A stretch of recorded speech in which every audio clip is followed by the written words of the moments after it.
Chapter 21. The Real Irish Problem.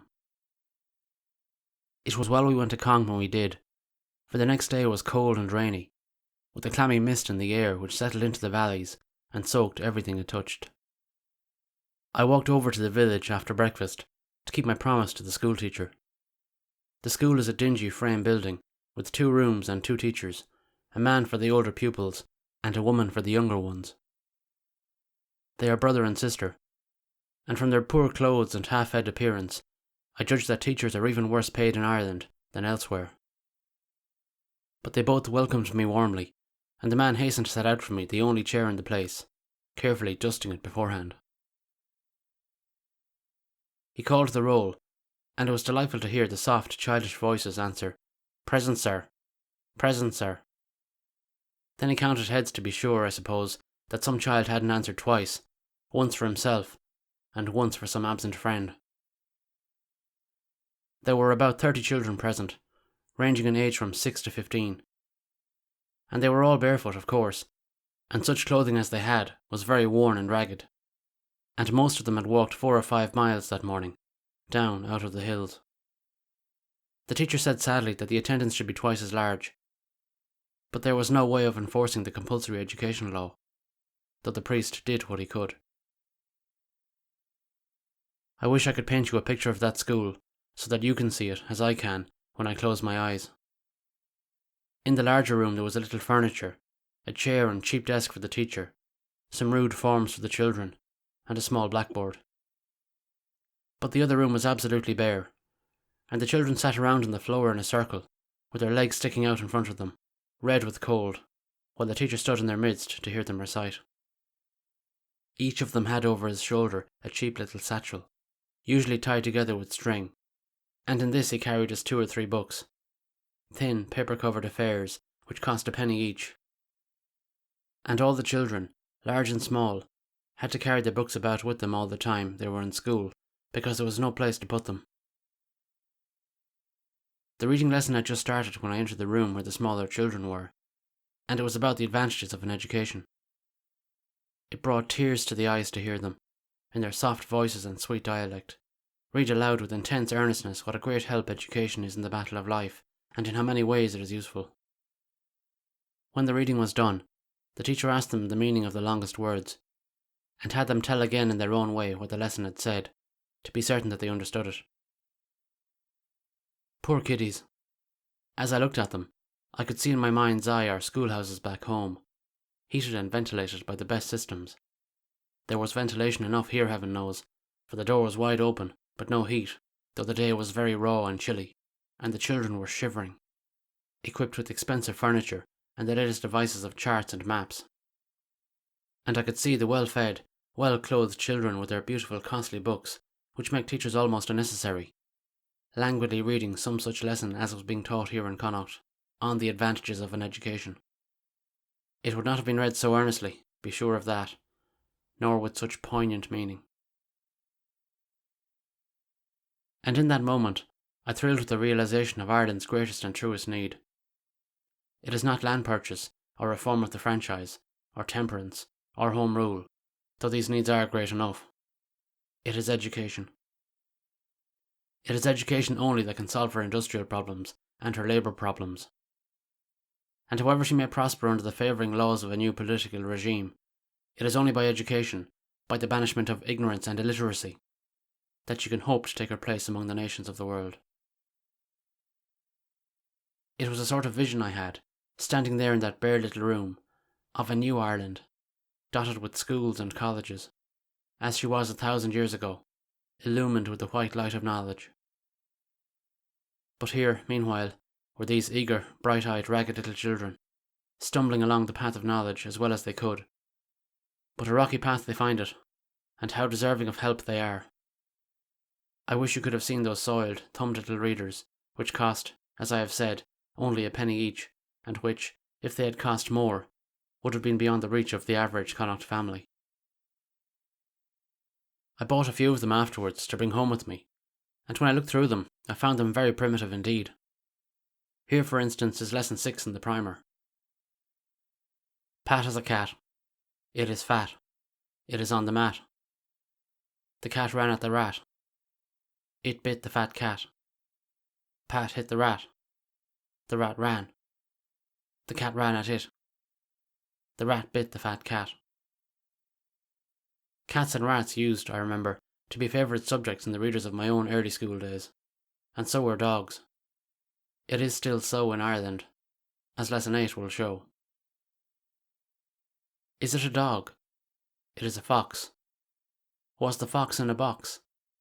The dog was in the box. He was in the mud. Rub the mud off the dog. He ran at the fox in the mud. The dog ran at the fox and bit it.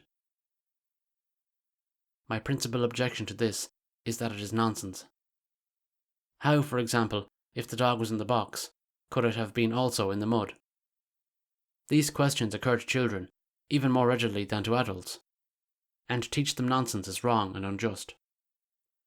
Also, these lessons tell no story. They have no continuity. They ask questions without answering them. They change the subject almost as often as the dictionary. Here, for instance, is the first lesson of the second term. Tom put the best fish in a dish. The cat sat near it on a rug. Let the hen rest in her nest. Frank rode a mile on an ass. He went so fast, he sent up the dust. The last sentence shows it was an Irishman made this book. But why, in this lesson, did he not continue with the story of the fish in the dish, which the cat was plainly watching from the rug with malicious intent, instead of branching off to a wholly irrelevant remark about a hen, and then to an account of Frank's adventure with an ass? Perhaps the first step to be made in educational reform in Ireland is the adoption of better school books, and there is no reason why this step should be delayed. I went back presently to the other room where the larger boys and girls were reciting in small sections, standing shrinkingly before the shrivelled little teacher, whose fierceness, I am sure, was assumed for the occasion. And he got out for me a sheaf of compositions which the boys and girls had written on the subject, my home, and of which he was evidently very proud. They were written in the round, laborious penmanship of the copybook, and the homes which they described were, for the most part, those poor little cabins clinging to the rocky hillsides, which I have tried to picture. But here, the picture was drawn sharply and simply, with few strokes, without any suspicion that it was a tragic one. For instance, this is John Kerrigan's picture of my home. My home is in County Galway and is placed in Glannagimla. It is built on a height near the roadside. The length of it is 18 feet and the breadth is 6 feet. It is about 10 feet high. The covering is timber and thatch. It is built with stones and mortar. There are 4 windows, 2 in the kitchen and 2 in the room. The floor is made of sand and gravel. That was all that John Kerrigan found to describe about his home, and I dare say there wasn't much more. But it is easy to picture it standing there in the bleak hillside, with its low walls of rubble and its roof of thatch, and its 2 little rooms, 9 feet by 6, with dirt floor and tiny windows. And at one end of the kitchen there would be an open fireplace, with some blocks of turf smoking in it. And above the turf there would be hanging a black pot, where the potatoes are boiling, which is all John will have for supper. I put the compositions aside, for our lesson in Gaelic had begun. The teacher wrote on the little blackboard some sentences composed of the strangest looking words imaginable, and the pronunciation of them was stranger still. But the lesson proceeded rapidly, and it was evident that most of the children understood Gaelic quite as well as they did English. That, of course, is not saying very much, and I fancy that about all these children can be expected to learn is to read and write. Indeed, it is a wonder that they learn even that, for the odds against them are almost overwhelming. I bade them goodbye at last, and returned pensively to the hotel, and there I found the district physician making some repairs to his motorcycle. It probably needs them often, for the roads up into the hills are trying for anything on wheels. But he said it was surprising where it would go, and how much knocking about it would stand. And then, naturally enough, we fell into talk about his work. Every poor person in Ireland is, as I understand it, entitled to free medical attendance. The country is divided into districts, in each of which a doctor is stationed, paid partially by the government, and depending for the remainder of his income on his private practice. Before a person is entitled to free attendance, he must secure a ticket from one of the poor law guardians, who have the management of the charities in each district. And no physician is compelled to give free attendance, unless the person asking for it can produce one of these tickets. Even then, continued the doctor at Leenan, who was explaining all this to me, I don't put myself out if I think the person presenting the ticket can afford to pay. I look him over, of course, and give him some medicine, with instructions how to take it. The law compels me to do that. But I don't bother myself to see whether the instructions are carried out. And if he's really sick, he soon realises that if he wants me to be interested, he's got to pay for it. And he manages to find a guinea or so. This sounds hard-hearted, perhaps, but it's astonishing how many beggars there are in this country, and how the poor law guardians let themselves be imposed on. Why, people come to me with cards and try to get free attendance who could buy and sell me 10 times over. I don't bite my tongue telling them what I think of them, he may well believe. The trouble is, the poor law guardians are natives of the district, and they all have some axe to grind. So the doctor, who is a stranger for whom they care nothing, gets the worst of it. This is about the worst district in Ireland anyway, so big and poor and full of hills. A man has to work himself to death to make £300 a year out of it. Various reflections occurred to me while he was talking. One was that £300 a year is many, many times the income of the average dweller in Connaught. And another was that, to leave any discretion to the physician in regard to the treatment of charity patients is not without its dangers. And still a third was that, in any sudden emergency, such as might occur at any time, many valuable minutes would be lost if the poor law guardians had to be hunted up and a card obtained before the doctor could be summoned. I suppose, in such cases, the doctor is summoned first, and the card secured when there is time to do so. It is probably only in cases of dire need that the district doctor is summoned at all. The fact that he is a stranger and a government appointee is enough to make a large section of the Irish peasantry distrust him. This one told me that he has never called for confinement cases, because every old Irish woman considers herself competent to handle them, and usually is, and that other cases are treated with home remedies or visits to holy wells, until they get so bad that the doctor is turned to as a last resort. The ignorance of the people is past all belief, he went on. They haven't any idea of what causes disease. They never heard of germs. They don't know it is unhealthy to have a stinking heap of manure and human excrement under the window or in front of the door. They don't believe there is any reason why a person dying with consumption shouldn't sleep in the same bed with other people, and eat out of the same dishes, and spit all about the place. And so we have typhus and tuberculosis. You Americans are partially responsible for that. In what way, I asked. The people born and reared in these Western Highlands, with lungs adapted through long generations to this soft, moist climate, can't stand the American atmosphere. When they are poor and live crowded together in your towns, consumption gets them. And then, when they're far too gone to work, they come back home to cough their lives out and poison all their friends. They lie in these dark cabins without a window, which soon become perfect plague spots. And the children, playing on the filthy, infected floor, get the infection in their lungs. Or perhaps they cut their knees and rub it into the sore. Ugh, it makes one sick to think about it. There ought to be a law preventing any such infected person landing in Ireland. You won't let such a one land in America? I had to admit that would be one way of dealing with the mischief, and I suggested that another way would be to try to educate the people to some knowledge of the simpler facts of hygiene. But the doctor snorted. Educate them, he echoed. You can't educate them. Why, you haven't any conception of the depths of their ignorance. And they're superstitious too. They don't believe in science. They think it's something irreligious, something against their faith. If prayers to the Virgin won't cure them, or a visit to some holy well or other, why, nothing will. If I do cure them, I don't get the credit.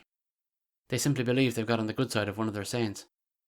What is a man to do against such ignorance as that? The only reason they don't all die is because this country is so full of little streams that the running water carries off most of their filth, and the turf smoke which fills their houses helps to disinfect them. I agreed that his was a hard task, and left him tinkering with his motorcycle, and went over to smoke a pipe with the men at the stables.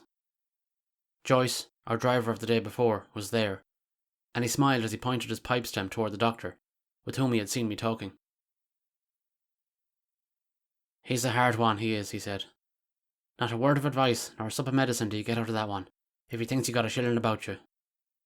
He thinks we're all liars and thieves, which is natural enough, for he's an Englishman, and I'm not saying but what it may be true of some of us," and he grinned around at his companions. "Tell the gentleman about the other one of them suggested. "Ah, Mr. O'Byrne, that was," said Joyce. "A Galway man, born to the Irish. How I got the appointment, I don't know. But he did stir this district up. Went about giving long talks, he did, about how we're made and why we get sick and such like. And he went into the houses and made the women wash the childer and set things to rights. And they bore with him because they knew he meant them no harm.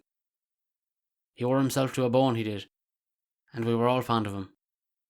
But I'm not saying it wasn't a relief when he was moved to another district, and we could make ourselves comfortable again." "No doubt the children are glad too," I ventured. "They are, sir. And why should one bother washing them when they get dirty again right away? Sure, the women have enough to do without that." But it would be a mistake to suppose that the lives of the women and girls are all work and no play. Betty chanced to remark to the girl who waited on our table at the hotel that she must find the winters very lonesome. "Oh, not at all, miss," she protested. "We have a very good time in the winter with the dance every week, and at Christmas Mr. McKeown will be giving us a big party here at the hotel. Then there will be maybe 2 or 3 weddings, and as many christenings, and some of the girls who have been to America will come home for a visit, and there will be dances for them.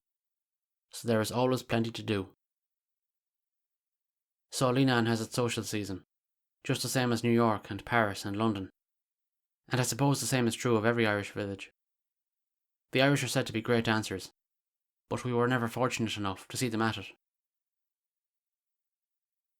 You may perhaps have noticed that in such Irish conversations as I have given in these pages, I have contented myself with trying to indicate the idiom, without attempting to imitate the brogue.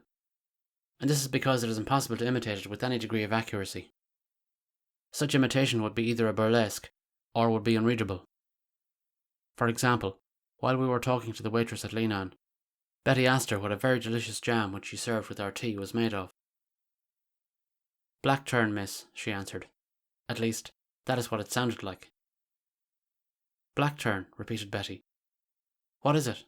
A berry or a fruit?" The girl tried to describe it, but not recognisably. "Can you spell it?" asked Betty at last. "I can, miss. B-L-A-C-K, black. C-U-R-R-A-N-T, turn," answered the girl. We bade goodbye to Leenane that afternoon, taking the motor bus for Westport, and my friends of the constabulary were out to see me off and shake hands, and Gaynor sent a Godspeed ye after us from the door of his little shop, and the schoolmaster and his sister waved to us from the door of the school. It was almost like leaving old friends, and indeed I often think of them as such, and of that drab little town crouching at the head of Killary, and of how serious a thing life is to those who dwell there. We looked back for a last glimpse at it as we turned up the road out of the valley. The row of dingy houses, the grey mountains rising steeply behind them, the broad sheet of blue water in front. How plainly I recall that picture. There were 3 other passengers on the bus, an elderly man and woman, rather obese and grumpy, and a younger man with a clean-shaven, eager face. And we were puzzled for a time to determine their relationship, for the younger man was most assiduous in attending to the wants of his companions and pointing out places of interest along the road. And then finally it dawned upon us. Here was a personally conducted party, a man and wife who had brought a guide along to see them safely through the wilds of Ireland. The road from Leenane to Westport is not nearly so picturesque as that from Clifton, for we soon ran out of the hills, and for miles and miles sped across a wild bog, without a sign of life except a few sheep grazing here and there. We met a flock of them upon the road, and the way the shepherd's dog, at a sharp whistle from him, herded his charges to one side out of the way, was beautiful to see. Then at last, far below us, at the bottom of a valley, we saw the roofs of Westport, and we started down the road into it, a steep and dangerous road, for we came within an ace of running down a loaded cart that was labouring up. And when we came to the foot of the hill, we were startled by a remarkable monument looming high in the middle of the principal street. A tall, fluted shaft, with 2 seated women at its base, rising from an octagonal pedestal, and surmounted by a heroic figure in knee breeches and trailing robe. Without question the very ugliest monument I ever saw. It was so extraordinarily ugly that we came back the next day to look at it, and discovered the following inscription. To the memory of George Glendinning, born in Westport 1770, died in Westport 1845. If the deceased had any other claim to fame except that he was born in Westport and also ended his days there, it does not appear upon this monument. Westport has only one hotel, and it is probably the worst in Ireland. When we had been ushered along its dark and dirty corridors, into a room as dingy as can be imagined, and had found that it was the best room to be had, and that there was nothing to do but grin and bear it, we sat down and looked at each other. And I could see in Betty's disgusted face some such thought as Touchstone voiced. So, here I am in Arden. The more fool I. When I was at home, I was in a better place. Travellers must be content, I said. Let's get out of here and look at the town. Betty agreed with alacrity, but we soon found that it is a dull and uninteresting place, offering no diversion except a stroll through Lord Sligo's domain. The gate was open, so we entered and plodded along a sticky road, past the square, unimpressive mansion house, out to the head of Clubay. We walked on, past the longest line of deserted quays and empty warehouses we had encountered in Ireland. There must be half a mile of quays, and the warehouses are towering 4-storied structures, with vast interiors given over to rats and spiders. And all along that dreary vista there was just one boat, a small one, unloading lumber. It was government money, I suppose, which built the quay, and a government board which authorised it. And, looking at it, one realises where Canon Hannay got the local colour for the descriptions of the activities of government boards, which are scattered through his Irish stories. For Canon Hannay, whose pen name is George A. Birmingham, lives here at Westport, and the bay which faces it is the scene of most of his tales. It is a beautiful bay, dotted with the greenest of islands, and it was among these islands that the irrepressible Meldon sailed in quest of Spanish gold. It was there the Major's niece had her surprising adventures, and I have wondered since if the grotesque statue back in the town may not have suggested that of the mythical General John Regan. And there, in the distance, towering above the bay, is Crowpatrick, the great hill falling steeply into the water from a height of 2,500 feet, down which St. Patrick, one fine morning, drove all the snakes and toads and poisonous creatures in Ireland to their death in the sea below. Indeed, the marks of their passage are still plainly to be seen, for the precipice down which they fell is furrowed and scraped in the most convincing manner. The Wicklow hills are very high, and so is the hill of Howth, sir. But there's a hill much bigger still, much higher than them both, sir. 'Twas on the top of this high hill St. Patrick preached his sermon, that drove the frogs into the bogs, and banished all the vermin. The legend is that St. Patrick, who had spent 40 days on the mountain in fasting and prayer, stood at the edge of the precipice and rang his little bell, the same bell we have seen in the museum at Dublin, and all the snakes and toads in Ireland, attracted by the sound, plunged over the cliff, and so down into the sea. From a distance, Crowpatrick seems to end in a sharp point, but there is really a little plateau up there, some half-acre in extent, and a small church has been built there. And on the last Sunday in July, pilgrims gather from all over Ireland, and proceed to the mountain on foot, and toil up its rugged sides, and attend mass on the summit, and then make the rounds of the stations on their knees, just as has been done from time immemorial. For Crowpatrick is a very holy place, since Ireland's great apostle prayed and fasted there, and those who pray and fast there likewise shall not go unrewarded. I heard the click of a typewriter as I went up the walk to the rectory that evening to spend a few hours with Canon Hannay, and it must be only by improving every minute that he gets through the immense amount of work he manages to accomplish.